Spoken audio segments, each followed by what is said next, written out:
Amnesia: The Dark Descent is a horror adventure game where you play as Daniel, an acolyte to a scientist named Alexander. You receive a letter from your previous self saying that you've taken an amnesia potion to forget things on purpose, but that you must descend the castle and kill your former teacher. It is a dangerous task, and there are many foes, including an amorphic shadow that pursues you, but do not tarry. Be swift and direct in your judgment.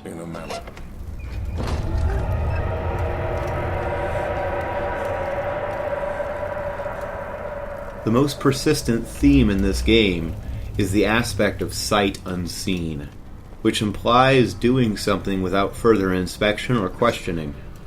This is such a strong element of gameplay and is an important driving force behind the utilization of horror and the backstories to the main characters, and both of these aspects play upon each other to deliver the narrative to us expertly.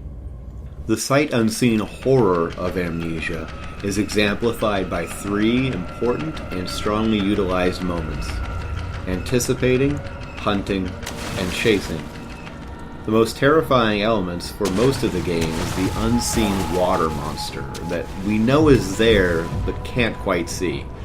In order to pass this horror, we have to misdirect it and anticipate how far we can go and how quickly it can run.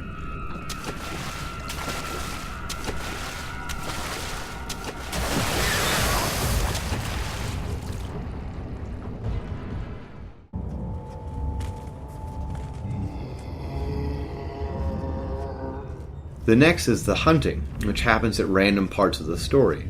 A monster will be in the same corridor as us or pursue us, and it is in our best interest to know where it is roughly and hide in the darkness somewhere and not spend any time looking at it because it drains from our sanity and thus warps our perspective, but it also takes away from the fact that we aren't running fast enough from it.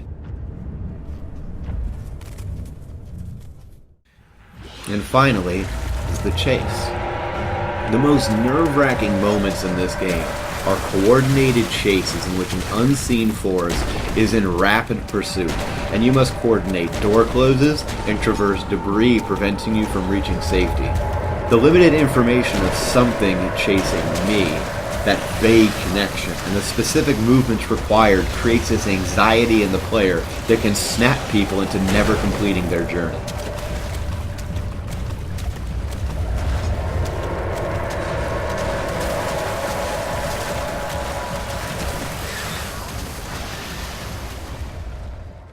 Another part of using the unseen is through discovering the storyline. We know little of our master at the top of the game, but we soon learn that Alexander is not part of this world, but rather a world that is thinly separated from our own. Through discovering his story, we know that he has to extract fear to appease the otherworldly entities that haunt us. And to do this, he has to cruelly hurt and kill many people, of which Daniel also partakes. I didn't do anything. Hate the man, cut the lines. Hate the man, cut the lines. But the way the game portrays this is the same way it paints its horrors. We know it's there, because it's in our head. But it is only in our head. The torturous devices are shown.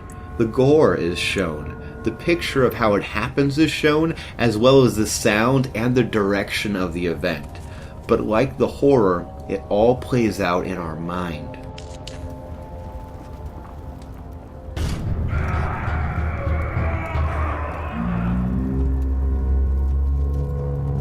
Having it play out in our mind is important for our character because we vaguely remember it as opposed to imagine it. This is probably the best example of sight unseen because it comes to us as a revelation, but we know deep down that we already did it.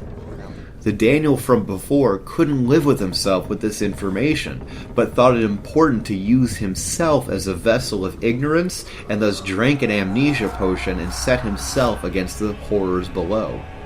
The subtlety of this game is what makes it such an unnerving and horrific story.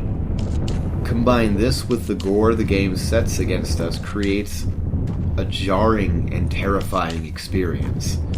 The tension built in the game is common grounds for the player and protagonist, and equally shared in the sentiment that it breaks lesser men, and that we must power through to triumph over the horror.